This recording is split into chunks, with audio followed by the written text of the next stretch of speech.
I was struck by the sudden inspiration to talk tonight. I don't do these often, but this vague emotion's been tossing around my head for a while, and I think I've finally been able to verbalize it a little bit, put it into structure. And the issue itself is the purpose of being young. Specifically, I mean this vague sense, or rather immense sense, of aimlessness and what are we supposed to do-ness and listlessness that comes with being young. We are drilled in our society that as a young person, we are full of potential. We are told at a very young age that we can be anything we want to be. And the only boundary between us and that is what we're willing to do to get there.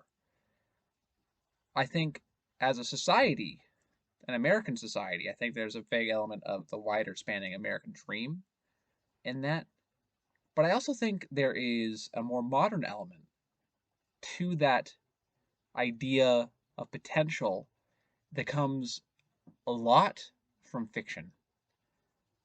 I think that now more than ever in human history, we grow up with stories not just of real people and what they have done, but in a very similar vein of fictional characters and the accomplishments that they were able to perform based purely on grit, drive, determination, and those similar qualities.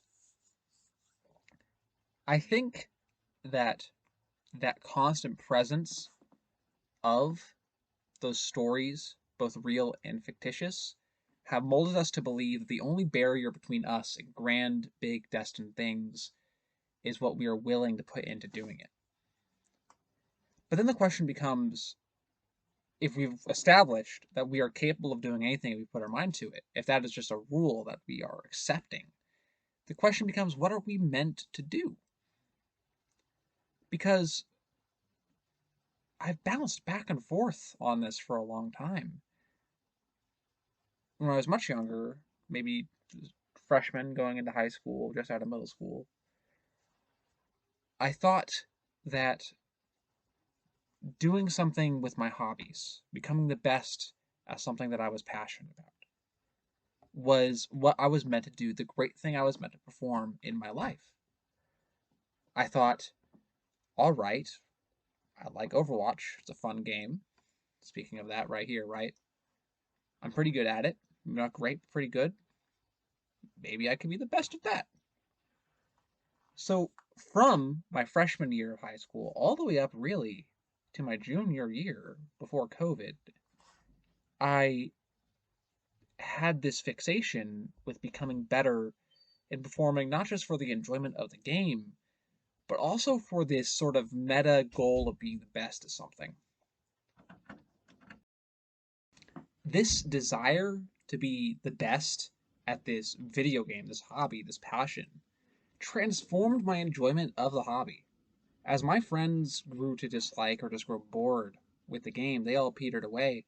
But as my dislike grew and my boredom grew, I did not leave because I had this sense that my purpose had been assigned to my skill and my improvement in this game. And while I did draw satisfaction and even enjoyment in the process of improving, it turned eventually into something toxic. So I realized that. And around my junior year, I'm like, well, college is around the corner, going into my actual future, and maybe pursuing a video game as a pathway for life isn't viable or even enjoyable. Pursuing a hobby or a passion does not have to be what I have to do. And I accepted that. So then I decided perhaps there is meaning, purpose. What I am meant to do is merely to excel in the path that has been laid before me. And what I mean is going into adulthood, getting into college, graduating high school, even if it means going to trade school or just working in a pre-established field, we have institutional and societal pathways that have been set out for us that we can follow. kind of like game tracks of the woods that animals have used and humans have used so often that there are footprints permanently embedded in the earth below. You can become a doctor, or a teacher, or an engineer, or a lawyer. Any of these professional pathways, through college at the very least, have pre established things you need to do, goals that have already been set out for you to reach, standards the society as a large statistical combination have set that you need to do to excel. And it gives you purpose. It gave me purpose for a while to think, well, maybe I won't be the best at my hobby. I can always have my hobbies. But perhaps I should instead focus my energies on following that track to the best of my capability. Not necessarily for the monetary or prestigious gains, but more so to be the best at something that is realistic, that is possible, but still deeply personal. And I started doing that, and I still am. Really. I'm in college right now, going into my sophomore year. I just took a couple classes over the course of the summer, and I've enjoyed them. And I have not found dissatisfaction with this path, but there is a sense that I could be doing more. And I think that while perhaps an unhealthy way to view things, as a student of history, I often look back at some of my favorite historical figures and analyze where I am in comparison to them at their time in their life. Of course, it is dangerous to do this, and to be careful with who you compare yourself to, because people come from different circumstances. It is hard to compare myself to Alexander the Great, because he was handed an army with the death of his father at the ripe age of 18 or something like that. I don't know the specific day. Of course, he's going to do great things if he's young, ambitious, and has all these resources at his fingertips. And the same goes for other rich, Delantes, uh, monarchs, aristocrats, or even just people born into talented, connected families. Don't compare yourself to them, but I do compare myself to people, if not in similar, but in worse circumstances. And I find that even compared to them, I find myself a bit wanting. Generic example that has been tossed around for a bit, Alexander Hamilton. At the time of the Revolution, he was 21.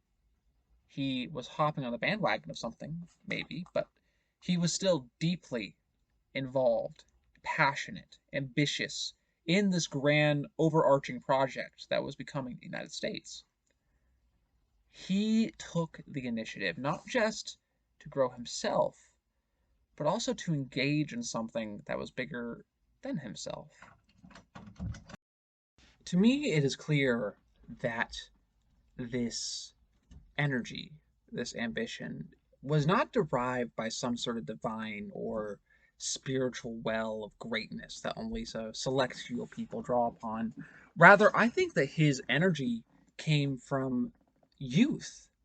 It was spawned by, it was sparked by his situation, being alive during such a momentous time in history, certainly. But it was fueled by nothing more than his energy and his drive to change. And I think that in large part you can attribute that to his youth.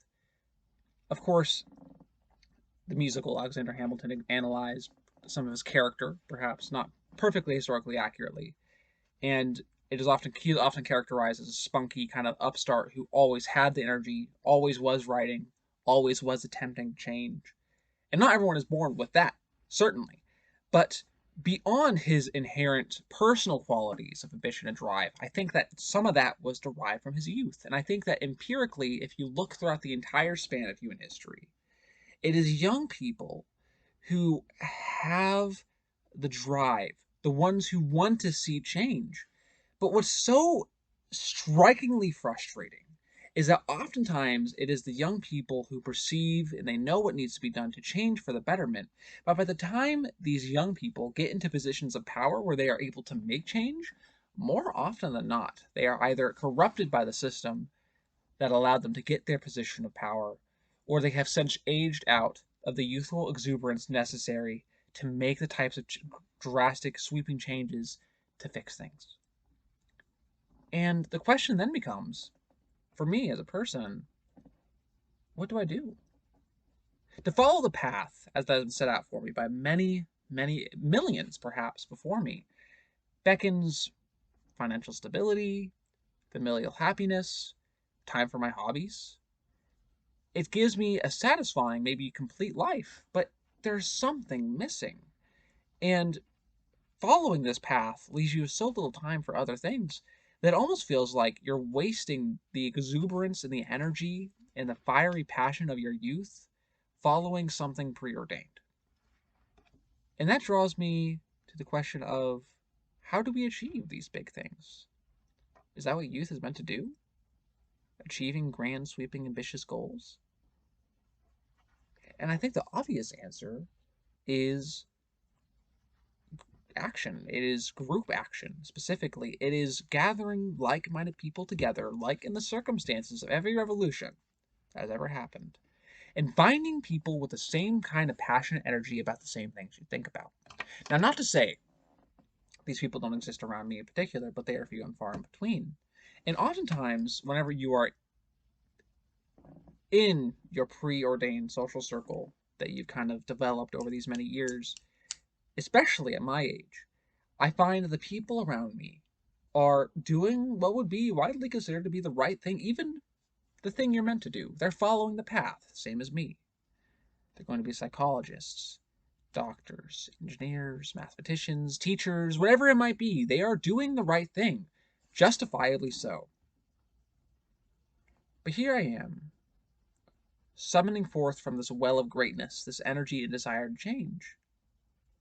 And while there are many who might at least pay lip service to the idea of enjoying that change, and many youthful people who would be the first to rage and be angry about the corruptions and the ineptitudes of the system, based on where they are and following their path, they feel like the least likely people, sometimes, at least in my immediate circle, to engage in this radical change.